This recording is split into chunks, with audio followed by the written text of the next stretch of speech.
Si d'autres personnes l'ont fait, pourquoi pas moi? Dans la vie, les échecs sont juste des diplômes. Ce qui m'a le plus marqué, c'est quand elle m'a envoyé un message en mode « Merci Rémi, je suis à New York avec mes 2 filles. Aucune stratégie n'est meilleure qu'une autre. La seule stratégie qui fonctionne, c'est de passer à l'action, c'est d'essayer, c'est de faire enfin. Sur ce projet plus la RP, ils ont levé 400 000 € au SMIC sur 25 ans sans apport. Pour moi, c'est le fait de ne pas investir qui est le plus risqué. » Salut Rémi, Salut on Julien. est super ravis de t'accueillir pour le podcast C'est pas trop tôt. Donc avant de commencer, est-ce que tu peux te présenter un peu à toute notre audience? Alors rapidement, je m'appelle Rémi Roche, je suis formateur en immobilier, investisseur et puis entrepreneur au sens large. Et puis je pense qu'après on ira dans le vif du sujet ensemble. Aujourd'hui, j'ai 30 ans, j'ai une entreprise avec à peu près 12 à 15 personnes à l'intérieur et on a formé 1500 personnes. Trop bien. Je pense qu'il y a une question que tout le monde se pose, c'est est-ce que tu te rappelles du moment où tu as compris que le salariat, c'était vraiment pas pour toi? Et est-ce que c'est venu d'un coup? Est-ce que c'était titillé? Est-ce que tu peux nous dire un peu plus? Alors, le moment où j'ai compris que le salariat, c'était pas fait pour moi, c'était pendant mon premier jour de stage de fin d'études. Parce qu'en fait, je suis arrivé dans une entreprise et j'ai compris ce que c'était la dure réalité du terrain. Ouais. Et avant ça, j'avais eu un stage à l'étranger. J'avais pas trop travaillé l'été parce que mes parents avaient assez d'argent entre guillemets pour que je travaille pas. Donc ils avaient pu me payer des petites vacances avec les copains ou quoi que ce soit. Donc j'ai été confortable. Je m'étais jamais heurté à la réalité, par exemple de travailler l'été, d'être ouvrier ou de choses comme ça. Et là, quand je suis rentré dans mon premier stage, j'ai pris une gifle énorme. Ok, trop bien. Toi, t'es pas issu d'un milieu d'investisseurs. Qu'est-ce qui t'a fait croire que c'était possible quand même, malgré l'absence d'un capital, d'un réseau? Alors, je me suis dit, si d'autres personnes l'ont fait, pourquoi pas moi? J'ai regardé aussi si ces personnes avaient déjà investi, si elles avaient déjà eu des résultats, si elles avaient des investisseurs avant dans leur famille, s'ils avaient des héritages. Je me suis rendu compte que c'était pas forcément le cas. Et donc, je me suis dit, on peut le faire même si on part de zéro, même si on n'a pas papa, maman qui sont investisseurs qui vont nous aider. En gros, c'est comme ça que je me suis lancé. Ok, trop bien. Comme toute chose, la première fois, c'est toujours le truc le plus compliqué. Il y a pas mal de personnes justement qui hésitent à se lancer dans l'IMO parce qu'ils se disent, voilà, mon premier bien, comment je vais faire? Toi, typiquement, ton tout premier achat IMO, c'était quoi? Est-ce que tu t'es planté? Est-ce que c'est bien passé? Dis-en un peu plus.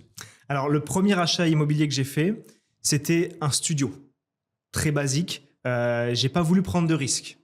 Je sais que sur Internet, on peut voir, allez, faites un immeuble, faites une coloc, ceci, cela, c'est la meilleure stratégie. Non. Pour moi, il faut commencer par quelque chose qui est rassurant. Moi, un studio, c'était très rassurant. Je l'ai acheté 30 000 € pour 28 mètres carrés. Okay. Donc, quasiment 1 000 € du mètre carré. Donc, c'était très simple. Je prenais pas de risque. Et en fait, j'ai vraiment voulu me rassurer. Et ce bien, il est loué depuis 7-8 ans aujourd'hui. J'ai fait la relocation cet été. Et c'est un bien qui me rapporte à peu près 150 € de cash flow tous les mois. Donc, c'est simple. Ça paye pas de mine. Hein, c'est pas du show, du bling. Voilà, investissez, remplacez votre salaire en un bien. Mais en tout cas, moi, ça m'a permis de me mettre dedans. Ok, trop bien. Et les banques, justement, parce qu'on sait que maintenant, c'est un peu compliqué justement pour les conditions de financement, etc. Est-ce qu'elles t'ont pris au sérieux ou t'avais un peu galéré pour décocher ton premier prêt? Alors au début, j'ai commencé l'immobilier et à m'y intéresser, tout ça, à faire des visites à 22, 23 ans. Donc les banquiers et les agents IMO, à ce moment-là, ils ne te prennent pas au sérieux. Ouais, non, c'est sûr. Donc en fait, je me suis dit, je vais faire les choses bien. J'achète un truc qui est petit. Donc par rapport à mon salaire, je touchais à mon départ 1750 € net par mois. Okay. Donc là, je faisais un emprunt pour 37 000 €. Je crois que j'avais 150 € de mensualité. Donc, je ne prenais pas de risque. Si tu veux, les banques, elles étaient OK pour me financer. Donc, sur ce point de vue-là, c'était OK, pas trop risqué. Et elles ne m'ont pas forcément toutes prises au sérieux. J'ai eu des déboires. Hein. Je me souviens d'une banque qui me demandait c'est quoi le différé? Une banquière. Donc, je veux dire, c'était lunaire. Ouais. Donc, des fois, je suis tombé sur des mauvaises banques, des mauvais banquiers. Et puis, j'ai eu aussi une banque qui m'a suivi au départ. Et après, j'ai continué. J'ai aussi changé de banque pour mes prochains investissements. Et voilà comment ça s'est passé un petit peu. Trop bien. Moi, je pense qu'il y a pas mal de gens qui vont se reconnaître là-dedans. C'est pas parce qu'on est jeune, novice et qu'on se fait un petit peu prendre pour un débutant qu'il faut laisser tomber. Je veux dire, aujourd'hui, je vois des personnes qui me disent « Ok Rémi, comment on fait en sorte d'avoir l'air sûr de soi ?» Je dis déjà, apprenez, faites en sorte d'arriver avec des checklists, avec telle question, allez voir la banque avec tel document, faites un déroulé d'entretien de telle façon. Et en fait, on ne peut pas être confiant sans avoir fait. Donc, progressivement, avec les bonnes méthodes, on peut le devenir. Et après, on est pris au sérieux. Aujourd'hui, les agents IMO, ils m'appellent, Monsieur Roche, OK, on a tel projet. Et il y a 7-8 ans, ce n'était pas le cas.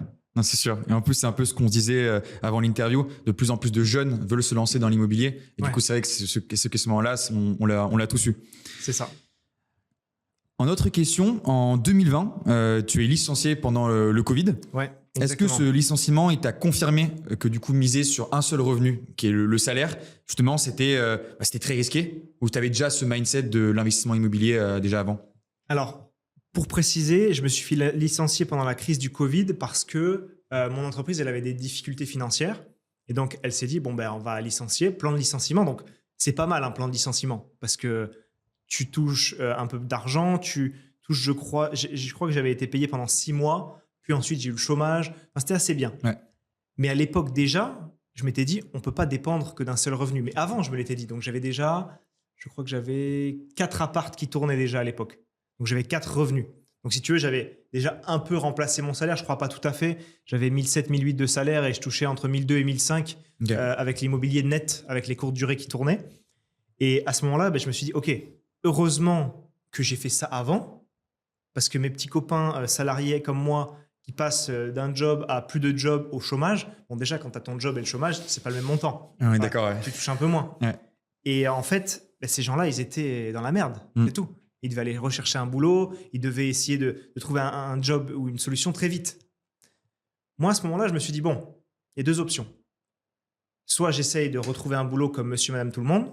Soit j'essaye de me focus encore plus dans l'IMO et dans la création de contenu. Parce que déjà, à l'époque, j'avais lancé ma chaîne YouTube. Bon, j'avais plus de cheveux qu'aujourd'hui, ça s'est mal passé, mais j'avais déjà montré mes premiers apparts et je me suis dit, soit je continue et j'essaie de faire toujours la même chose, un boulot qui ne me plaît pas, soit je me focus sur autre chose. Et donc, finalement, c'était une bonne chose ce Covid et j'étais bien content d'avoir d'autres revenus. Ok, super cool. Hyper intéressant. Il y a quelque chose qu'on entend pas mal justement sur les réseaux sociaux avec les formations immobilières, c'est le terme de liberté financière. Est-ce que pour toi, le modèle de la liberté financière tel qu'on peut le voir sur les réseaux est encore quelque chose de réaliste en 2025 avec les taux, la conjoncture économique et politique, la fiscalité en France, etc. Alors, ça dépend de quoi on parle. Si on parle des personnes qui disent « acheter un immeuble à la campagne avec votre SMIC », et puis, vous allez devenir rentier au bout de 3 jours. Le célèbre de rentier. Ouais. Voilà. Ça, j'y crois pas. J'ai jamais cru. J'ai jamais fait la promotion de ça sur mes réseaux sociaux. Moi, ce que je vois, c'est toujours la même chose. C'est le concret. Là, on se voit sur Paris. Tu sais que je suis en Tour de France chez mes élèves. Je suis passé par Chambéry, Annecy. Je suis passé par la Suisse pour aller à Pontarlier, Strasbourg, Paris, Lille, toute la région lilloise, Rennes, et je reviens après chez moi. Et dans ces profils-là, tu as des personnes qui n'ont pas forcément l'objectif de suite de vivre de l'immobilier, d'avoir une liberté financière comme on le voit. Donc, l'immobilier, ça s'adresse à tout le monde. Les personnes qui sont étudiantes, jeunes actives, qui veulent juste un petit complément de revenu, c'est possible. Moi, je le vois avec de la colocation, du petit studio classique. Mais je vois aussi des profils extrêmement déterminés qui arrivent à remplacer des salaires, donc atteindre la liberté financière ou le statut de rentier. J'étais hier avec une personne de mon accompagnement qui s'appelle Laurent. Il a investi à Bar-le-Duc. Je ne savais pas où c'était avant. C'est à 3 heures à l'est de Paris. Et lui, son investissement, il dure dans le temps. C'est-à-dire qu'il a fait un premier prêt pour le bien plus la partie travaux au rez-de-chaussée, enfin au premier étage parce qu'il n'y a pas de rez-de-chaussée. Donc, dans les 200 000 €, il a déjà 3 apparts qui sont loués. On était au restaurant, il y avait son téléphone qui popait pour le dernier bien qui était alloué, tellement il avait de demande, même sur une petite ville. Et au final, là, il est déjà, je crois, dans les 1 000 € de cash flow. Projet fini, c'est 2005 de cash flow. Et il a tout fait avec sa compagne qui gagne un SMIC, qui gagne 1003. Donc elle, dans quelques mois, quelques années, là, elle arrête de travailler. Trop bien. Parce qu'une belle bâtisse, bien rénovée, plusieurs studios et colocations et T2 à l'intérieur, il a bien diversifié, il va y arriver. Donc c'est toujours possible. Il faut du travail. On va le montrer dans la vidéo que je vais sortir avec Laurent. C'est pas quelque chose, on claque des doigts et on y arrive. Donc c'est ça que j'aime pas trop sur les réseaux sociaux. C'est plus montrer le travail. Et oui, c'est possible avec des bons investissements. On peut y arriver, surtout dans une ville qu'on connaît bien. Ouais. Non, je suis d'accord. Je suis assez d'accord avec toi là-dessus sur la partie travail. On a rien sans rien. Ça, je pense qu'on est assez d'accord. Tout à fait. Toi qui as rencontré du coup pas mal d'élèves, tu as eu pas mal d'élèves aussi avec tes formations. Qu'est-ce que 90% des gens ne comprennent pas sur l'investissement immobilier selon toi ? Alors, il y a plusieurs points. Le premier, ça va être le fait de trouver une bonne affaire. Enfin comprendre ce que ça veut dire d'acheter au bon prix. Parce que la plupart des gens achètent sur un coup de cœur, négocient pas assez bien. Deuxième point, ça va être tout ce qui est crédit immobilier. J'entends et je vois, je peux aller dans mes DM Instagram si tu veux, on va trouver une personne qui dit « c'est impossible de faire du sans-apport. Ouais. C'est impossible d'avoir un crédit sur 25 ans. » Je reprends l'exemple de Laurent. Il a investi avec le salaire de sa compagne. Donc lui, il n'est pas dans l'opération pour des réseaux perso. Il a investi avec le SMIC de sa compagne. Sur ce projet plus la RP, ils ont levé 400 000 € au SMIC sur 25 ans sans apport. Donc, c'est vraiment que les gens ne comprennent pas comment c'est possible. Et le dernier point, je dirais que c'est la fiscalité. Parce que la fiscalité, c'est un point où tout le monde a peur. Et du coup, on se dit, ouais, c'est compliqué, je laisse tomber. Alors qu'en fait, quand on creuse, on comprend qu'on peut optimiser. Et donc, ça se passe bien. Donc, en fait, déjà, il y a le fait que les gens ne comprennent pas ces différentes problématiques-là. Mais je dirais un truc, c'est que tout le monde, après, peut faire de l'immobilier. Sauf qu'il y en a beaucoup qui, même s'ils peuvent comprendre, ils ne veulent pas se lancer, ils ont trop peur. C'est un peu leur truc en mode « j'y vais pas, je prends des risques, je ne veux pas prendre de risques ». Et moi, j'aime bien dire une chose, c'est que les personnes qui disent ça, qui ne veulent pas prendre de risques, il n'y a pas de problème, elles ont le droit. On n'est pas tous faits pour faire de l'immobilier et prendre des risques ou entreprendre comme tu fais. Par contre, après, on ne peut pas se plaindre aux gens qui le font sans leur demander. On ne peut pas dire « ah ben Julien, il fait ça, il gagne tant d'argent, il a une liberté financière, ou Rémi, il a de l'immobilier, il a des élèves, il gagne de l'argent, pourquoi lui, pourquoi pas moi ?» Parce que vous n'avez pas fait ce que nous, on a fait. Donc, voilà. Ouais, je suis d'accord avec toi là-dessus. Il y a peut-être pas mal de gens qui vont voir la vidéo et qui vont dire « ah oui, non mais de toute façon, investir en immobilier il y a 10 ans, c'était plus simple que maintenant. » Donc toi, par exemple, là, si tu repartais de zéro, qu'est-ce que tu ferais? Alors, c'est une phrase qui va traverser les époques, hein, c'est toujours la même chose. Comment tu ferais il y a 10 ans, il y a 20 ans, c'était plus facile. Aujourd'hui, si je devais repartir de zéro, je ferais à peu près la même chose. Je ferais moins d'erreurs si j'ai mon expérience. Mais tant que tu m'enlèves tout, je garde mon expérience ou pas? Je garde mes connaissances? Non, du coup, tu pars de 0-0. Tu pars de 0-0. Okay. Donc déjà, je vais développer mes connaissances et je vais aller à des soirées où il y a des investisseurs. Je vais essayer de discuter avec eux, d'aller dans des beaux endroits, rencontrer des personnes qui ont investi dans l'immobilier. Moi, je repartirai par l'immobilier. C'est ça qui m'a fait aujourd'hui. Je repartirai de là. On peut très facilement se dire, OK, il y a peut-être d'autres choses, la bourse notamment, mais la bourse, il faut avoir du capital quand même. C'est compliqué d'investir quand on a peu. L'immobilier, c'est vraiment un vecteur d'enrichissement en partant de zéro. Donc, je me formerai. J'irai passer du temps avec des investisseurs. Là, par exemple, moi, je passe du temps à Paris ce soir. On est à un resto avec mes élèves, j'ai prévenu tout le monde. Il y en a une trentaine qui viennent. Ça, c'est trop bien. Ceux-là, ils sont hyper déterminés. On va discuter ensemble, ça va les booster, ils vont apprendre des choses. Ils vont peut-être trouver des partenaires, des associés. Donc, c'est ce genre de choses-là que je ferai, d'abord. Et ensuite, je continuerai dans la même lignée, c'est-à-dire que je partirai sur une opération simple au début. L'immobilier, on ne l'apprend pas à l'école. Donc, ça veut dire qu'on n'a pas les connaissances de base, même si on se forme, on va forcément faire des erreurs. On va forcément mal faire sa peinture, oublier de décaisser une facture, partir en différé alors qu'on ne voulait pas. Il y a plein de choses qu'on peut faire comme erreur. Mais le but, c'est de commencer doucement avec un petit projet et ensuite de basculer sur des plus gros projets. Pour moi, c'est ça que je ferais. Super, hyper instructif. Pour finir un peu avec les phrases toutes faites qu'on entend dans l'immobilier, on dit aussi voilà, il faut de l'argent pour investir, l'immobilier, c'est risqué. Toi, tu réponds quoi à tout ça? Pour moi, c'est le fait de ne pas investir qui est le plus risqué. Parce qu'aujourd'hui, on sait très bien que la retraite, c'est compliqué. On ne sait pas quel sera le montant de notre retraite. Donc, si on a une retraite. Déjà, on ne sait même pas si on l'aura. Et en plus, on ne sait pas quel montant. Les personnes qui n'investissent pas aujourd'hui, pour moi, c'est celles qui me font le plus peur. C'est elles qui prennent le plus de risques. Parce que demain, moi, ma boîte, j'étais embauché en CDI, j'étais cadre et j'étais ingénieur. Je me suis fait licencier. Donc, ça veut dire que rien n'est acquis dans la vie. Tu peux avoir 20 ans de boîte et passer à la trappe. Si tu n'as rien fait à côté, ton salaire, il ne se transmet pas à tes enfants. Le jour où tu pars à la retraite, tu as un bon salaire de 5 000 €, mettons. Est-ce qu'on dit, merci, vous avez bien travaillé, du coup, le salaire, on vous le transmet à vos enfants? Non. L'immobilier, par contre, tu as 5 000 € de loyer qui tombent, tu les transmets à tes enfants. Donc là, c'est quand même beaucoup, beaucoup plus qualitatif, je trouve. Et en tout cas, on se sécurise en faisant ça. Et toi, justement, est-ce que tu ressens un peu que les Français et Françaises se prennent en main là-dessus, ou tu trouves encore qu'il y a encore du travail à faire? Il y a beaucoup de travail. On en a discuté en mangeant à midi. Alors, pour la nouvelle génération, j'ai l'impression qu'il y a deux équipes. c'est-à-dire la nouvelle génération, j'ai l'air d'un vieux quand je dis ça, mais je dirais tous ceux qui sont nés après les années 2000, il y a soit ceux qui s'abrutissent sur TikTok toute la journée et qui font rien, soit ceux qui, dès 15, 16, 18 ans, se mettent dans le business. Je sais que toi, t'en as qui viennent te voir, qui t'appellent, qui te demandent des tips. Et moi, j'ai vraiment l'impression qu'il y a 2 teams. Et après, en général, sur l'éducation financière, l'immobilier, la gestion de son argent personnel, non, aujourd'hui, il y a encore énormément de travail à faire. C'est ce qu'on fait, nous, sur les réseaux sociaux. On démocratise la gestion de son argent, l'investissement au sens large. Aujourd'hui, les Français sont pas du tout au fait de ce qu'il faut faire avec son argent. On met l'argent sur un livret A, ils comprennent pas que l'année d'après, ok, il a pris 3%, l'inflation a été 4%, ils ont perdu de l'argent. C'est basique, c'est des maths. Et en plus, là, il est encore descendu en août. Il a 1,8% maintenant. Je disais 3, mais c'était à l'époque, la grande époque, le 3. C'est ça. Je crois que c'est passé à 1,7 ou 8. Ah ouais, 1,8% en août, là, 2025. Donc, en fait, tu vois, c'est vraiment une base. C'est-à-dire que tu as mis 100 €, l'année d'après, tu as l'impression d'avoir gagné de l'argent, il y en a 102, j'en sais rien. Non, tu as perdu. Parce qu'aujourd'hui, tu peux faire moins de choses. L'inflation était plus grande. J'avais un chiffre en tête que je partageais souvent avec mes élèves, c'est que en France, ces 20-25 dernières années, tu as eu 40% d'inflation. Et dans le même temps, les salaires, ils ont augmenté de seulement 13%. Donc, quelqu'un qui avait un salaire moyen qui a augmenté ces 20 dernières années, selon la courbe classique, il a augmenté donc de 13%. L'inflation était de 40%. Tu comprends bien qu'aujourd'hui, il peut faire beaucoup moins de choses avec son salaire qu'à l'époque. Donc, ça veut dire qu'il s'est appauvri. C'est ça. Son salaire est plus gros, mais il peut faire moins de choses. Et l'immobilier, dans le même temps, ça a augmenté en moyenne en France de 120%.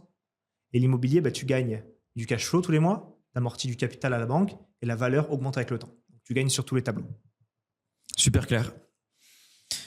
Dans tes supports de formation, tu parles souvent, toi, de simplicité et de reproductibilité dans tes opérations immobilières. Donc là, il y a une question qu'on nous pose souvent, nous, chez ImmoCompare, c'est quoi pour toi une bonne opération et surtout, vraiment, quand on débute? Alors, j'aime bien parler de mon expérience perso et je pense que c'est une bonne chose pour commencer, c'est-à-dire faire une petite opération à son échelle. Ça ne veut pas dire qu'on doit faire forcément un petit studio classique. Il y a des personnes qui préfèrent partir sur de la courte durée ou sur de la coloc. Mais selon moi, ce type d'opération, c'est bien pour commencer selon son salaire. Je ne te dirais pas de commencer avec une coloc à 200 000 € si tu es au SMIC. Il faut toujours voir en fonction de la personne. C'est pour ça que chez nous, on essaie toujours de faire le plus individuel possible. On ne peut pas dire Rémi, pour moi, c'est mieux le LMNP ou la SCI. Rémi, tu me conseilles quoi? Je fais un petit studio en courte durée ou j'achète une coloc? Ça dépend. Ça dépend de chaque personne. Toutes les opérations peuvent être intéressantes, mais il faut, quoi qu'il arrive, les penser en amont. Il faut que la stratégie globale soit là. C'est-à-dire que la personne, on regarde ses dépenses personnelles, ses rentrées d'argent, sa situation patrimoniale, matrimoniale, enfant, du temps à y consacrer ou non. Et après, comment faire une bonne opération? On en a parlé, bonne affaire, financement, fiscalité, bons travaux. En fait, quand on maîtrise tous les rouages, ça se passe bien. C'est un peu comme quand tu veux construire un mur. C'est bien, ça, c'est le parallèle avec l'immobilier. Donc, tu mets tes parpaings, tu mets ton ciment, ta colle. Bon, je ne suis pas un grand maçon, mais je vois à peu près comment c'est fait. Si tu as un seul des parpaings qui est mal mis, qui est mal collé, qui a un peu de biais, le mur s'écroule. En immobilier, c'est la même chose. C'est-à-dire qu'il faut vraiment tout maîtriser pour faire une bonne opération. Et pour qu'elle soit la plus reproductible possible, il faut optimiser tous les rouages et surtout après se poser un petit peu après avoir fait une opération. On prend un peu de vacances, on regarde, on prend du recul et on regarde tout ce qu'on peut améliorer pour la suite. Je suis plus fan de ça plutôt que de toujours enchaîner, avoir la tête dans le guidon, 3 apparts en même temps. Parce que si tu fais une erreur, tu l'as fait sur les 3. Donc, il vaut mieux prendre un tout petit peu plus son temps. Ça ne veut pas dire qu'on va mettre 30 ans à avoir 10 biens, mais juste un peu de temps entre chaque OP pour faire mieux à chaque fois. Ok, super. En autre question qu'on nous pose souvent, c'est la célèbre question de l'emplacement géographique, où je dois investir. Donc toi, qu'est-ce que tu privilégies? Est-ce que c'est plus des villes moyennes, des villes à zone tendue, des périphéries? Bon, là, on sort un peu tous les termes techniques, mais toi, c'est quoi un peu ton avis là-dessus? Alors en fait, ce que j'aime bien dire, c'est qu'il faut investir dans une zone que vous connaissez. Il y a des personnes qui se disent « Ok, ma ville, elle est trop chère, je vais aller complètement à l'opposé, à 3-4 heures de route, voire même prendre l'avion pour y aller. » Je connais des personnes qui font ça. Pour moi, ce n'est pas une bonne idée. Quand tu connais la zone, déjà, ça se passe beaucoup mieux. Alors, après, il y a des particularités, des exceptions, les gars, ou les personnes qui sont nées en centre-ville de Toulouse, en centre-ville de Lyon ou de Paris. C'est compliqué parce que ce qu'ils connaissent, c'est extrêmement cher. Donc, après, on peut aller dans d'autres villes, pas trop loin, pour essayer de chercher des meilleurs prix au mètre carré. Ensuite, il faut comprendre une chose. L'herbe n'est pas plus verte ailleurs. Moi, je vois des personnes qui me disent « Ouais, tu as vécu à Limoges, tout ça, tu as acheté des apparts à Limoges à 1000, 1500 du mètre. » Oui, c'est vrai. C'est plus facile d'aller chercher même un 100, 150, 200 € de cash flow, même sur un petit studio. C'est bien, il y a beaucoup de villes où c'est compliqué, ça. Mais tu vois, j'étais avec un autre Julien il y a 2 jours à Strasbourg et lui, il avait fait un premier bien à Egbolsheim, à côté de Strasbourg, en courte durée. Et là, je suis allé le revoir pour faire une vidéo avec lui sur sa coloc. La coloc, c'est cher comparé à Limoges, comparé à des petites villes du nord de la France. C'est beaucoup plus cher à Strasbourg.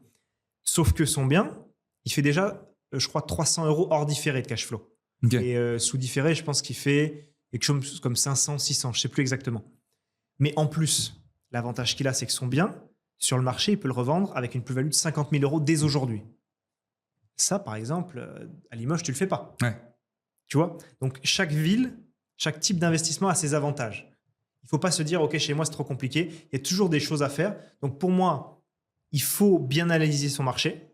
Il faut partir sur des biens pourris, bien délabrés, mauvais DPE. C'est là qu'on fait des bonnes affaires. C'est là que les vendeurs sont pressés de vendre. S'y connaissent pas en normes énergétiques, n'ont pas les moyens de faire les travaux, on va faire des grosses offres agressives, on va y arriver. Je sais que, je reprends d'autres exemples, Laurent à Bar-le-Duc, lui, il a mis 1 an à trouver son bien, il a fait des offres très agressives. Je sais que j'ai eu pas mal de personnes qui ont investi à Orléans à 1 000 € du mètre carré alors qu'on n'est pas trop loin de Paris. Voilà, il y a plein de choses à faire. Je sais que les Parisiens notamment, c'est compliqué ici. Donc on peut s'expatrier un petit peu sans aller trop loin. J'ai vu Compiègne, j'ai vu des biens à Chartres, à Dreux, et j'ai vu beaucoup Orléans. Là, j'étais à Bar-le-Duc, donc c'était à 3 heures. J'aime bien dire, moi j'aime bien quand on investit, 3 heures de chez soi max. Tu fais 6 heures d'aller-retour, tu peux le faire sur une grosse après-midi, sans poser trop de temps. Tu vois. C'est ça. Il ne faut pas que ça devienne juste horrible à gérer. C'est ça. Je te dis, je connais quelqu'un qui investit dans le sud, il est sur l'île, il prend l'avion, Lille-Nice. C'est pour faire une pénible, quoi.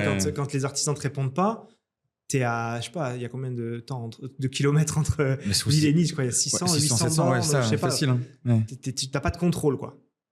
Donc, pour moi, c'est ça qu'il faut faire. Investir pas trop loin de chez soi, dans une ville qu'on connaît, avec un prix au mètre carré qui peut nous permettre d'être rentable. Et quoi qu'il arrive, on peut être rentable partout quand on a les bonnes méthodes. Ok, trop bien. Pour finir un peu avec toutes les questions que tout le monde se pose, un peu tout le jargon, tu as parlé pas mal de colocation, de courte durée. Ouais. Justement, on parle aussi de division, de LMNP, de meublé longue durée, etc. Bon, c'est des termes qui peuvent faire un peu peur quand tu ne t'y connais pas.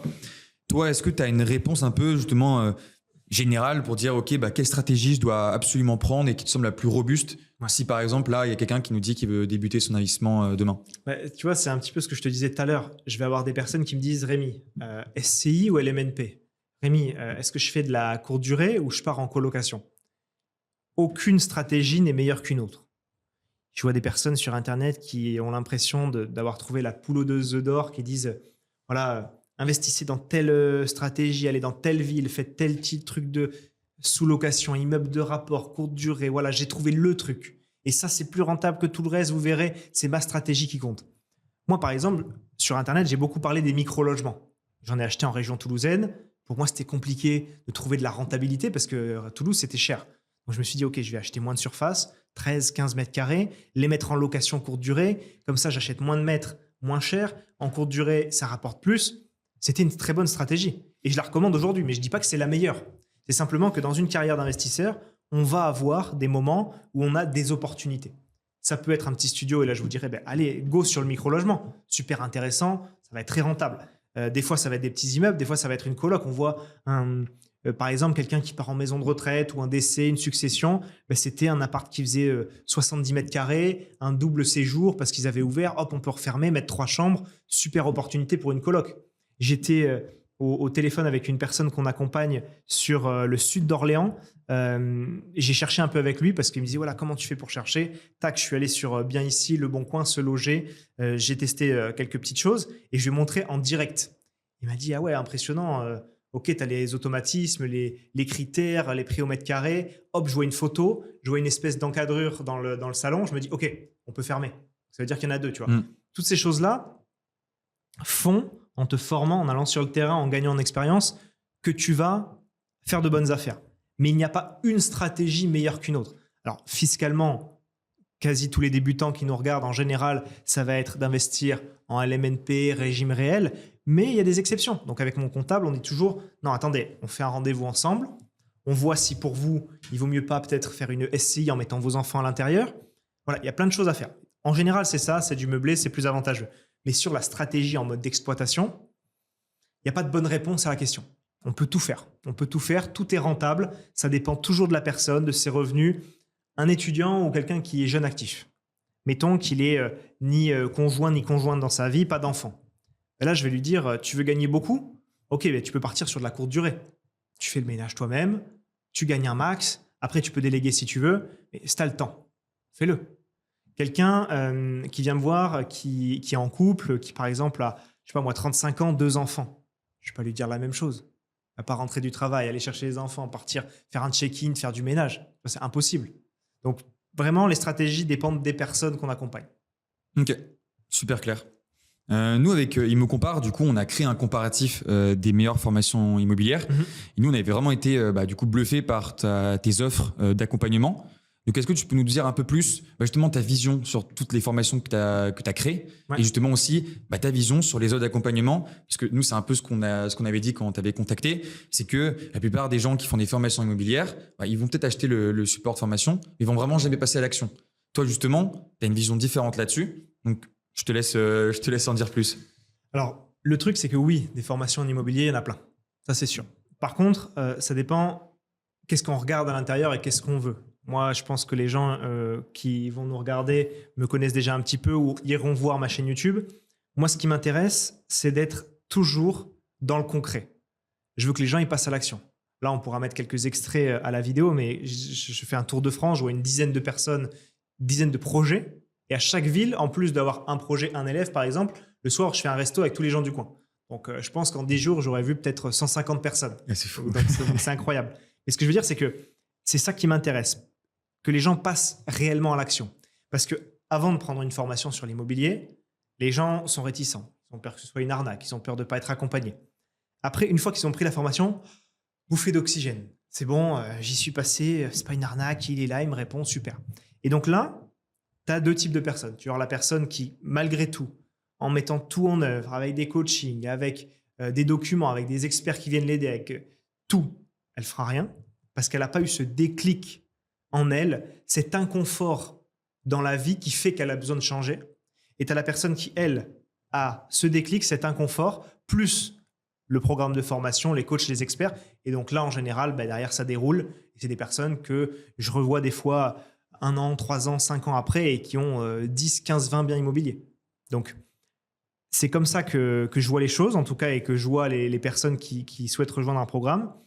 Et après, en quoi nous, on a des choses un petit peu différentes, parce que la formation en ligne, c'est un petit peu toujours à la même sauce, la même chose. Moi, ce que j'ai vu, c'est que les gens, ils avaient besoin de proximité. Ils avaient besoin d'accessibilité. Moi, par exemple, les personnes, des fois, elles me voient, j'arrive au resto, c'est toi, je t'ai vu sur les vidéos. Bah ouais, c'est moi, vas-y, on se check, on boit un coup ensemble, on mange ensemble, on discute. Et moi, j'aime beaucoup faire ça. C'est un truc qui m'anime. Et aujourd'hui, on a voulu cette proximité, cet accompagnement, parce que la formation, ça suffit plus. Quelqu'un qui scrolle sur son téléphone, la formation ou sur son ordi, elle écoute, il faut qu'elle puisse poser ses questions, il faut qu'elle puisse avoir des coachings. Donc nous, on a des experts. Tu le sais, on a Robin et Paul qui accompagnent des élèves qui sont vraiment des experts en immobilier, qui ont 2,5 millions et quasiment 2 millions de patrimoine chacun. On a Romaric, mon expert comptable, qui accompagne des centaines de personnes aujourd'hui. Il est investisseur à titre perso. Il est spécialiste de la location meublée. On a ma courtière, Laurence. On a des artisans qui peuvent travailler un peu partout en France. Et on a compris que cet écosystème avait besoin d'être là pour que les gens passent plus à l'action. Parce qu'une formation, c'est bien, mais après, on a des questions, on a besoin de contacts. Donc, toutes ces choses-là font qu'aujourd'hui, je pense, en tout cas chez nous, les gens sont moins perdus. Ils ont une méthodologie à suivre. Et puis, on a aussi Maria, j'en ai pas parlé, mais elle est très importante, mon assistante de formation aujourd'hui. Elle fait entrer les personnes en formation dès leur début, avec un appel de bienvenue, des appels du suivi. Et après, elle est là pour leur mettre un petit coup de pied aux fesses, quoi. Ouais. Vous n'avez pas avancé, je vous prends un appel avec telle personne, vous avez besoin de ça. Et en fait, tout ça fait que tu passes plus à l'action. Et moi, mon but, c'est que j'ai réussi quand les personnes, elles ont investi et qu'après, elles me font des retours, qu'elles ont pu voyager, elles ont pu acheter telle et telle chose. Et ça me fait grave plaisir. Super. Et justement, tu parlais pas mal de tes partenaires. Ouais. Comment toi, tu les as sélectionnés? Justement, parce que je suppose que tu les as sélectionnés parce que tu t'as fait des opérations avec eux. Mais justement, toi, avant ça, comment tu t'es dit, OK, ça, c'est un bon courtier. OK, ça, c'est un bon expert comptable. C'est beaucoup d'expériences perso. Tu vois, par exemple, mon expert comptable, je l'ai connu par un ami de la première boîte dans laquelle j'étais. Ma courtière, elle s'est occupée de mes dossiers perso. C'est des contacts qui m'ont présenté des avocats en droit de l'immobilier que je fais intervenir dans mes coachings de groupe sur les thèmes, par exemple, des loyers impayés, sur les thèmes des vices cachés, sur les thèmes de comment bien choisir son artisan, vérifier les décennales, des trucs un peu techniques où moi, forcément, je maîtrise pas tout. Et donc, c'est eux qui interviennent. Et donc, beaucoup de bouche à oreille. C'est-à-dire que moi, je fonctionne pas forcément que aux avis, je fonctionne aux recommandations, aux bouche à oreille et au feeling. Et après, toutes ces personnes, tu vois, elles se sont mises un petit peu... elles étaient autour de moi, elles gravitaient autour de moi. Je les ai mis dans le programme. Ça s'est toujours bien passé. Moi, j'ai des retours sur Laurence qui m'a obtenu tel crédit, Romaric qui est un magicien de la fiscalité. Tu vois, j'ai des retours comme ça d'élèves. Donc, c'est comme ça que j'ai compris que j'avais choisi les bonnes personnes. Et puis, je voulais vraiment des personnes, tu vois, qui sont pas forcément dans le show. C'est des personnes qui sont juste pointues sur leur domaine. Moi, c'est ça que je veux. Et on n'en a pas parlé, mais aujourd'hui, on est vraiment parti de l'infopreneur dans sa chambre classique parce qu'à mes débuts, j'étais tout seul, j'avais pas tout ça. Il faut bien démarrer quelque part. Exactement. Après, on a créé un réel organisme de formation, on est certifié Calliope. Donc en fait, tout ça, c'est un gage de qualité. Et toutes les personnes qui travaillent avec moi, je veux qu'elles soient dans la même optique en fait. Ok, c'est super clair. Et justement, toi, tu disais qu'il y avait beaucoup de formateurs immobiliers sur le marché. Et ça, je peux te le confirmer parce que nous, on a beaucoup de gens qu'on a en appel, justement, qui sont tombés sur un formateur, sur un deuxième, sur un troisième, qui tombent après sur d'autres comparatifs, qui se rendent compte qu'il y en a encore d'autres qui sont très bons, etc. Peut-être un peu pour rebondir sur la question précédente, c'est du coup, toi, en quoi ton approche, elle est différente justement des autres acteurs sur le marché, pour que ce soit bien clair justement pour toutes les personnes qui nous écoutent, qui disent, bon, en fait, Rémi Roche, en fait, c'est lui que je veux parce qu'il est différent des autres. Alors, comme je l'ai dit, il y a des mots, je pense, qui ressortent à chaque fois, chaque vidéo, chaque repas, chaque séminaire que je fais. C'est le côté humble, le côté expertise, le côté accessible. Parce qu'aujourd'hui, il y a des personnes, je les ai au téléphone, je leur dis, OK, on va voir, on va vous accompagner, tout ça, mais vous me parlez d'autres formations, d'autres formateurs. Vous les avez eu au téléphone? Non. Bon, déjà, tu as une réponse. Des personnes qui même prennent une formation, parce qu'aujourd'hui, moi-même, je ne peux pas faire tous mes appels, c'est quasiment impossible, mais j'ai une équipe pour m'aider. Mais à l'époque, je le faisais. Déjà, j'avais ce côté-là. Aujourd'hui, je ne peux pas. Donc ça a changé. Mais même après, quand je rentre en formation, OK, Rémi, je peux l'avoir. Oui, il y a un coaching demain. Tu y vas, tu poses ta question. Moi, je suis comme je suis là. Je suis en Zoom, dans mon bureau, tranquille, en short claquette, avec ma petite bouteille d'eau, et je réponds à tout le monde, tu vois. Et ça, il y a beaucoup de personnes, de formateurs qui délèguent à outrance et qui sont même pas là. Donc, tu achètes quand même pour quelqu'un qui doit t'aider. Il y a beaucoup de formateurs, c'est pas le cas. Donc, il y a ça, le Tour de France des élèves. Tu as déjà vu ça où? J'ai jamais vu ça. Voilà, moi non plus, en tout cas pas à ma connaissance. Et c'est un truc qui me plaît profondément. Je suis trop content. Alors, c'est un peu fatigant, c'est pas bon pour la ligne parce que je fais des restos tous les jours, mais vraiment, c'est trop appréciable. Donc, qu'est-ce qui est différent? Je pense, moi, c'est le côté terre-à-terre, terrain. Je pense qu'au niveau passage à l'action, alors je ne saurais pas te donner des chiffres, mais on a un pourcentage qui doit être bien plus élevé qu'ailleurs. Aujourd'hui, je sais qu'on a une des meilleures ou la meilleure formation, le meilleur accompagnement en immobilier. Et j'aime bien rester humble en le disant, c'est-à-dire que même moi, j'y crois pas. Je veux toujours faire mieux pour apporter plus à mes élèves, pour qu'ils aient plus de résultats. Je réfléchis tout le temps comme ça. Et donc là, c'est le Tour de France des élèves. On montre ça. Après, OK, la rentrée arrive. Je vais inviter tel expert. Je vais aller faire tel séminaire. Parce que c'est ça qui m'anime. Je veux toujours développer un max pour qu'en fait, les gens qui rentrent en formation, je sais pas, ils vont avoir un retour sur investissement qui est de, je sais pas moi, x10, x15, x20. Ils économisent 50 000 euros sur une négo. Ils économisent 20 000 euros en impôts. Ensuite, ils gagnent 500 euros de cash flow par mois. Ça fait 6 000 euros net par an, plus l'amortissement du capital. Donc, en fait, je veux que le retour sur investissement soit tellement énorme que voilà, ils soient 100%, 200% satisfaits. Parfait. Justement, tu as fait ton Tour de France. Là, il est en train de le finir. Là. Ouais. Je pense que tu as pas mal d'anecdotes à nous raconter. Est-ce que tu en as vraiment une anecdote ou une transformation qui t'a vraiment le plus marqué et que tu t'es dit, c'est quand même pas mal ce que j'ai réussi à faire? J'en ai, ça va pas forcément être que des personnes que j'ai vues. Hein. Là, récemment, j'ai vu des personnes très jeunes déjà, donc j'ai pris un petit coup de vieux. Après, je me suis dit, ok, ils ont 23 ans. J'ai vu Stevie et Pierre. Stevie à Chambéry, Pierre à Pontarlier. Ils avaient tous les deux 23 ans. Déjà, je me suis dit, ok. Ils sont chauds. Ils sont chauds. Tu vois, c'est ça, c'est un peu les deux générations quoi, ouais. dont je parlais, un peu splitté, soit la abruti TikTok, soit la business à fond. Après, c'est ce qu'on disait aussi, tu as commencé très jeune toi aussi. Voilà, donc, finalement, donc je me revois un peu à leur place à l'époque. C'est ça. Donc après, j'ai plusieurs anecdotes. La première, je pense dont je peux te parler, c'est celle de Nelly. Alors Nelly, c'est une personne qui est maman solo, qui doit avoir 44 ans, si je dis pas de bêtises, qui est assistante maternelle à Marseille. Et en fait, Nelly, je me souviens, on avait discuté, j'étais allé la voir. À l'époque, c'était avec mon cadreur qu'on y était allé, avec Maëlig, on était descendu à Marseille. On avait fait des vidéos chez elle, elle était très heureuse du programme, des biens qu'elle avait achetés, parce que je crois qu'aujourd'hui, elle en a 5. Donc tu vois, ça change une vie quand même, hein, de passer de 0 à 5. Elle a 2 filles, tu amortis du capital, tu leur transmets, tu as plus d'argent.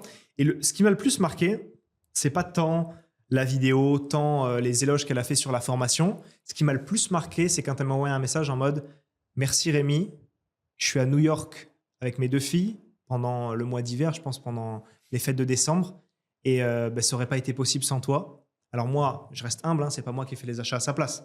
Je vais juste donner les cartes. Le mérite lui revient. Mais juste ça me fait plaisir au plus profond de moi-même. » Ensuite, autre anecdote assez sympa celle-ci. Le Julien que je suis allé voir à Strasbourg, il est kiné du sport. Il a fait donc un deuxième investissement. Là, c'est une coloc. Et ce qui est incroyable, c'est que je l'ai vu au Canada en vacances en 2024, en septembre 2024. Donc, j'avais mis un post sur mon groupe pour dire un petit peu aux gens que j'allais être en vacances, mettre 2-3 photos. Donc, je serai un petit peu moins actif. Il y a toujours mon équipe qui est là pour répondre aux questions sur le groupe. Et là, ils m'ont un message en privé. Ils me disent « Mais Rémi, t'es à Vancouver ?» Et je lui dis « Ouais, j'y étais il y a quelques jours, là, mais voilà, je vais bouger. » Ok, mais je crois qu'on fait le même road trip. Je lui dis vas-y, est-ce que tu es à Banff dans quelques jours? On y passe. Ok, vas-y, on se voit. Donc, resto, ensemble, à 9000 km de ouais, ici, ça, c'est fou. Alors qu'on s'était vu pour un appart, pour une rénovation qu'il avait faite. Et après, je finis l'anecdote qui est incroyable. On va avec ma compagne pêcher le saumon au Canada, donc dans un endroit, peu importe où. Je crois que c'était l'île de Vancouver, quelque chose comme ça. On en pêche un. Je savais qu'il était dans son road trip. Poisson comme ça, énorme. On peut pas le manger à 2. Tu vas en perdre, c'est con. Je l'appelle, je lui dis t'es où? Et il me dit j'arrive là. Ok, on l'a mis au frais. Le lendemain, il est venu, il a mangé le saumon avec son pote chez nous à table, tu vois. Et puis on était trop contents.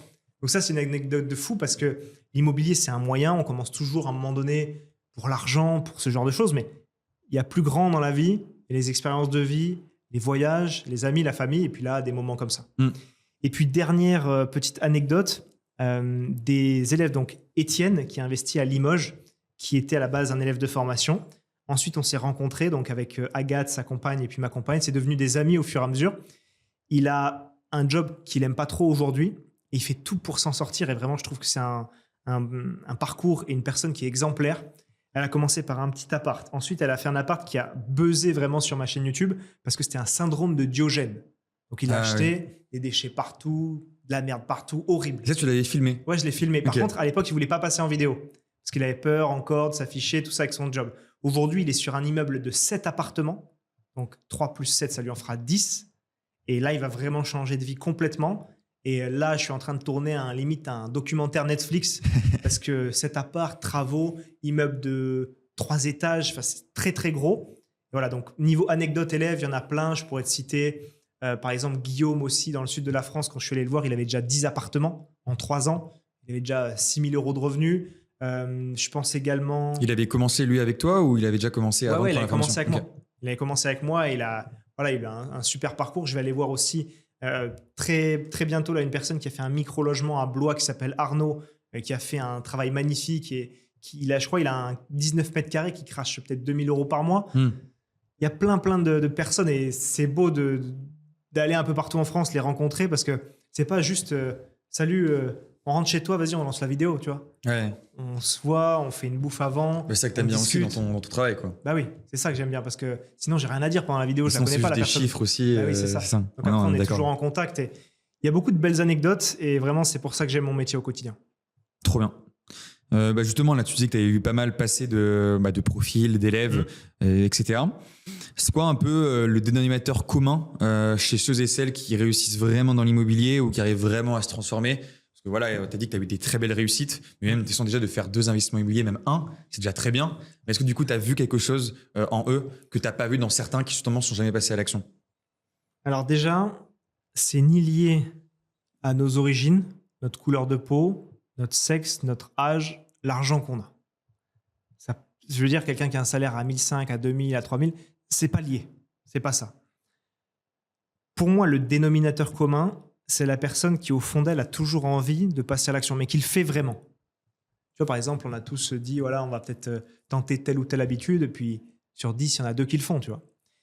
Pour moi, c'est toujours tenter, essayer de faire des choses, toujours apprendre. Je pense à une autre personne dont je n'ai pas encore parlé. Encore une fois, beaucoup de vidéos vont sortir sur ma chaîne. J'ai plein de profils en exemple. Adamson, il vient de Haïti. Haïti, très pauvre, tremblement de terre, beaucoup de morts, très compliqué. Ses parents l'ont laissé très jeune pour aller travailler en Guadeloupe, lui envoyer de l'argent, etc. Il a toujours eu ce côté « je veux m'en sortir ». Il a investi dans l'immobilier. Il a fait un super projet sur Limoges. Donc, c'est magnifique. Et il a une volonté sans faille. Il fait son chantier, il est au chantier avec ses amis qui l'aident pour les travaux, de 9h du matin à 4h du matin. Ils vont dormir 2 heures, ils refont 9h, 4h. Et ils sont aussi associés, ces amis ou Non, ses amis, Ok. c'est juste des amis. Sympa. Chacun s'entraide. Sympa. Voilà, c'est des très bons amis. Mais tu vois, je pense que toi, tu écoutes beaucoup de podcasts business, tu regardes beaucoup de vidéos, tu apprends toujours. Moi, je vais jamais me coucher sans rien avoir appris. C'est impossible. Et tu vois, c'est un peu cette chose-là, cette caractéristique-là qui définit le dénominateur commun. Est-ce que la personne, elle a foncièrement envie de réussir, elle a foncièrement envie de passer à l'action, d'essayer? Parce que dans la vie, les échecs sont juste des diplômes. C'est ça qu'il faut se dire. C'est que quand tu as échoué, tu as appris un nouveau truc et tu feras mieux la prochaine fois. Et les gens qui ont trop peur d'échouer, qui ont peur du regard des autres, peur de perdre de l'argent, peur de perdre du temps, ben c'est malheureusement ceux qui ne peuvent pas y arriver. Parce qu'il n'y a qu'en essayant qu'on peut y arriver.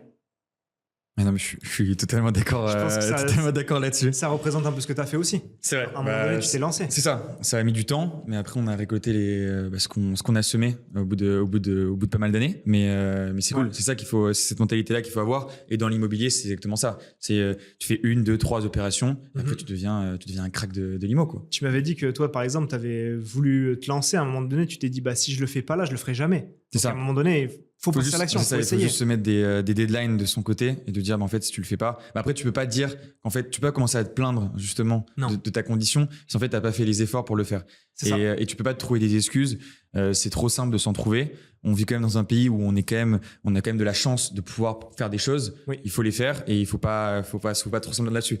Je pense que c'est un discours que pas mal d'entrepreneurs ont. Et c'est pas que des entrepreneurs, mais c'est quand même, c'est vrai que c'est la base d'un entrepreneur. Et quand tu deviens investisseur immobilier, finalement, tu deviens aussi entrepreneur parce que c'est pas que c'est pas trop simple. Voilà, il faut y aller. Mais par contre, après, on est très content quand on l'a fait. Ce qu'il faut se dire, c'est qu'il faut regarder en arrière en étant satisfait. Toi, je sais que tu as des collègues qui sont un peu, voilà, pas très heureux dans leur quotidien. Moi, je sais que ça m'arrive aussi. Je connais des personnes où c'est pas le cas. Moi, je regarde en arrière les 7 dernières années. Je changerai rien. Il y a des parcours qui sont bien meilleurs que le mien. Il y en a qui sont bien moins De toute bons. façon, il y a toujours mieux que soi. Voilà, il y a toujours mieux que soi. Moi, ce qui m'intéressait, c'était d'avoir du temps libre, d'avoir de l'impact positif sur des personnes. Parce que dans mon job, c'était zéro. Hein. J'avais un job salarié, j'étais dans la gestion de projet, les plannings, les finances de la boîte. Mais j'ai des qui? J'ai des personnes. Donc en fait, aujourd'hui, j'aide des gens. Je prépare aussi, moi, mon futur, mon patrimoine, peut-être mes futurs enfants, ma famille. Aujourd'hui, ma maman, on n'a pas parlé dans la présentation, mais je fais une petite parenthèse là-dessus. C'est elle qui m'a élevé. Elle est infirmière. Elle gagne, je sais pas, peut-être 2000 € par mois en fin de carrière, tu vois. Donc sa retraite, ça va être compliqué. Mais elle m'a. Moi, je suis le fils. Je m'occupe de tout. Il n'y a plus de problème. Ma mère, elle ne paye plus aucun resto, tu vois. Et si j'avais pas fait tout ça, je m'en voudrais énormément, tu vois. De 23 à 30 ans, j'aurais une vie ultra basique. En tout cas, moi, ça ne me convenait pas. Je sais que ça ne doit pas convenir à tout le monde. Moi, je ne pouvais pas rester là-dedans, dans l'expectative, revenir, toujours faire la même chose, penser, réfléchir et pas agir. C'est quoi la phrase? C'est un intello qui réfléchit va moins loin qu'un con qui avance, tu vois. Ça, c'est la base. Il faut avancer quoi qu'il arrive. Alors, il ne faut pas prendre un mur, tu vois, sans aucune connaissance. Mais à un moment donné, tu as réfléchi, tu as fait tes calculs, vas-y. Moi, je ne peux pas signer le papier chez le notaire à ta place, tu vois. Non, mais c'est ça. De toute façon, on est d'accord là-dessus. Et je pense que c'est aussi ce qu'on pense. C'est du moment qu'en fait, tu ne te plains pas de ta situation, mais il y a des gens qui sont très heureux de faire du 9h-17h et qui sont très heureux dans leur vie. Et en fait, tant mieux. Mais par contre, ceux qui se trouvent des excuses et ne le font pas, ça, par contre, c'est pas acceptable. Et c'est pour ça qu'en fait, en plus, notamment, voilà, si tu dis, ça fait 5 ans que tu dis que tu vas faire ton investissement immo et tu le fais pas, justement, peut-être le jour où tu fais ta formation immobilière et en fait, après, tu te sens obligé de le faire et cette force. C'est ça. C'est un peu ça qu'il faut avoir comme mentalité dans la vie, je pense, mais aussi en plus dans l'immo, il y a pas mal de rassemblements là avec ça. Justement, dans notre société, nous, on pense pas mal justement directement à la fin, au résultat et pas au chemin pour le faire. Ouais. Toi, justement, tu as fait beaucoup d'investissements immobiliers, tu as accompagné beaucoup de gens, tu es un expert dans l'investissement immobilier. Est-ce que tu as une stratégie que tu as découverte au fur et à mesure et tu t'es dit, si j'avais connu au début, franchement, ça aurait tout changé, je serais super riche, etc. Alors, réponse très simple, non. C'est-à-dire qu'il n'y a pas de stratégie miracle. Quand on voit un truc trop beau, c'est faux, c'est pas possible. La seule stratégie qui fonctionne, c'est de passer à l'action, c'est d'essayer, c'est de faire enfin soi-même, de ne pas regarder les autres faire, de faire soi-même. Et ça peut toujours nous apporter des résultats. Se dire, OK, alors là, il y a les élections. Alors là, il y a un projet de loi de finances. Alors là, la fiscalité va changer. C'est mort. On n'avance jamais si on fait ça. Donc, toujours essayer de se lancer malgré les conditions actuelles. Elles seront peut-être meilleures après. Elles sont peut-être moins bonnes. Enfin, on ne sait pas. Quand on a eu les taux à 1%, il y a des gens qui investissent dans l'immobilier depuis 10 ans, ils n'avaient jamais vu ça. Et quand c'était à 1%, ils ont encore plus investi. Et maintenant, c'est l'excuse. Ouais, mais on est à 3%, on fait rien. Non, mais ça, pour moi, c'est pas acceptable. Bon, après, ils font ce qu'ils veulent, les gens. Chacun choisit son chemin. Mais pour moi, il n'y a pas de stratégie miracle. On peut avancer et se lancer tout le temps. Et puis, j'ai une petite anecdote à te partager, un petit parallèle. Quand j'étais plus jeune, donc quand j'avais, je pense, dans les 12-15 ans, je jouais au jeu qui s'appelle Dofus. Tu connais Dofus? Je connais, oui. À l'époque, Dofus, c'était très dur. C'est-à-dire que tu devais jouer des dizaines, des centaines d'heures pour être niveau 100 en métier, niveau 200 sur Dofus. C'était extrêmement difficile. Le passage du niveau 199 au 200, c'était tout ce que tu avais fait avant 199. Tu devais le refaire une autre fois. Donc en fait, pourquoi je te parle de ça? Parce que la société actuelle fait qu'on veut tout très vite. L'immobilier, c'est un marathon. C'est pas un sprint. Le but, c'est d'avoir un pourquoi extrêmement fort, ancré au plus profond de soi-même. Et c'est ça qui fait qu'après, on peut atteindre nos objectifs et qu'on travaille dur. À l'époque, sur le jeu, on aimait bien jouer, on voulait atteindre tel objectif. C'était dur, c'était long, mais on le faisait. Et là, les jeux et la vraie vie, c'est un peu la même chose, si tu veux. Maintenant, dans les jeux, on peut atteindre très vite le niveau maximum. On peut payer pour être meilleur que les autres. On veut tout, la fin du jeu direct.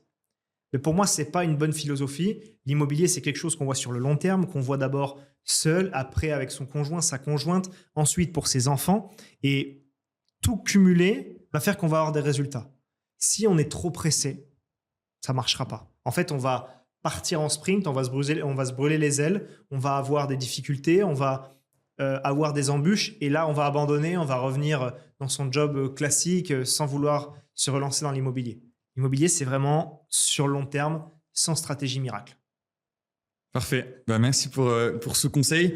Moi, du coup, j'ai plus qu'une question. Est-ce que toi, tu as des petites actualités, des nouveaux projets en tête dans l'IMO, dans l'entrepreneuriat? Alors, je me suis noté un petit peu parce que je savais que tu allais me poser cette petite question. Donc, j'ai deux, trois petites choses à dire. Pour toutes les personnes qui suivent mes accompagnements, on avait fait des séminaires en 2024-2025. Pour moi, c'était énormément de charge mentale. Je pense que je n'étais pas forcément prêt à faire ça. Beaucoup de monde, beaucoup de chambres d'hôtel à réserver, l'équipe, les restos, les intervenants. Pour moi, ça avait été trop. La plupart des élèves étaient venus ou tu avais un franc succès là-dessus? Alors, on avait, je crois, à chaque fois, on a commencé avec 70 personnes. On est monté jusqu'à 100, 120. Et c'était déjà beaucoup à faire. Avec une nuit là-bas, du coup, aussi, ou simplement la journée entière? Alors, il y avait toute la journée. On a commencé par une soirée. Après, on a fait après-midi. Après, on a fait demi-journée. Okay. Peut-être que là, j'aimerais bien faire une journée ou un week-end pour la prochaine. Okay. Je pense à 2026. C'est vraiment un métier. Ah oui, non, on est c'est pas d'accord. trop mon truc. Donc vraiment, j'ai besoin de quelqu'un qui va m'aider par rapport à ça. Sinon, autre petite anecdote, là on vient de faire une offre sur un studio avec ma compagne qui a accepté. Et puis on a dû faire aussi une pause dans l'immobilier avec la création de l'entreprise. Elle, à un moment donné, elle n'était pas forcément stable au niveau des revenus. Donc aujourd'hui, on continue à investir. On a ce projet-là, on en a d'autres pour fin d'année. Donc ça va être assez sympa. Je le montrerai aussi sur ma chaîne. Refaire un Tour de France. Franchement, je te l'ai dit, hein, c'est pas bon pour la ligne, mais vraiment, c'est ultra agréable. Pas bon pour la fatigue non plus, parce que là, je crois que je suis déjà à 2000 km avec la voiture. Je vais en faire plus de 3500 en 10 jours. Ouais, Je suis parti du 3 au 13 août. Je vois au moins une personne par jour. Il y a même des journées où j'ai fait 2 vidéos dans la même journée. Des projets partout. En plus, la charge mentale de faire des vidéos qualitatives. Et puis le resto le soir, forcément, les gens sont contents de me voir, de discuter. Moi aussi, on reste jusqu'à minuit, 2 heures du mat. Ouais. Le lendemain, je me lève à 7 heures, je prends la route, je fais 3 heures de route, vidéo. Donc, très dur, mais ultra enrichissant. J'adore ça. Je vois des personnes issues de tous les milieux possibles. Ils sont très contents de me voir parce que, voilà, venir sur le terrain, la personne qu'on a vue sur YouTube il y a quelques années, après, on a pris son programme de formation, on le voit en vrai chez nous, dans notre appart. C'est aussi un truc que j'aime bien faire pour motiver les gens. La personne qui passe pas à l'action chez moi, je pourrais peut-être la voir autour d'un resto, tu vois, c'est parce que je vais dans des villes, mais j'irai pas voir son projet. Alors que si elle fait son projet, j'irai la voir. Donc en fait, c'est un peu une motivation aussi pour les gens pour qu'ils puissent passer à l'action. Et puis ensuite, mon objectif principal avec mon entreprise, c'est d'être les meilleurs dans la formation pour le locatif en France, de l'être, de le rester.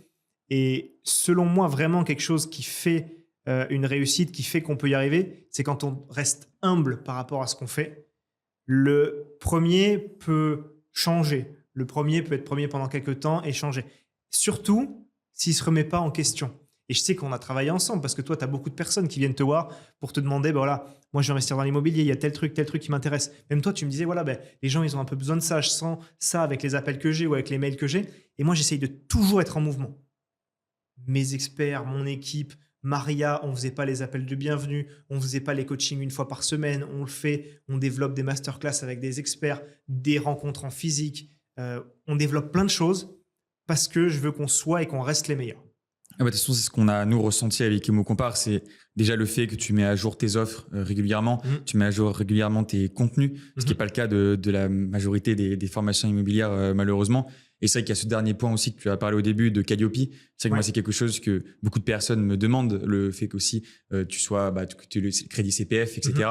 C'est des choses qui sont gages de qualité. Et en fait, tu es l'un, voire le seul qui a actuellement toutes ces accréditations, qui montre tout ce travail de longue haleine que tu as pu faire et que c'est pour ça que nous, avec Imo Compare, on te recommande à nos visiteurs sans aucun souci parce qu'on est certain qu'ils vont être bien accueillis chez toi et qu'ils vont justement, ce qu'on a dit, je pense que les gens l'ont bien compris, passer à l'action parce que acheter la formation, c'est bien, mais le plus important, c'est qu'ils passent à l'action. Et ça, on le ressent notamment, comme tu as dit, avec Maria, qui appelle les gens, qui leur dit de le faire. En soi, tu n'as aucun intérêt vraiment de le faire. Non, ils sont clients. Mais ils sont élèves. Et c'est une des choses que justement, on a dit que c'était très bien, c'est que on sent vraiment chez toi cette envie et sur tes équipes de construire des investissements immobiliers et pas uniquement de vendre des formations. Non. Et ça, ce qui m'intéresse, c'est que les gens ils aient du succès dans ce qu'ils font.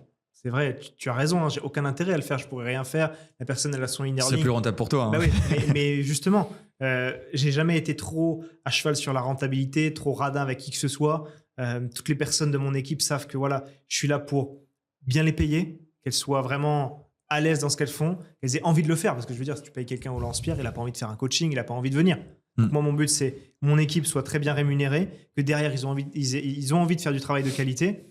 Et après, on a des résultats. Et juste pour rebondir sur Calliope, on l'a obtenu en 2021.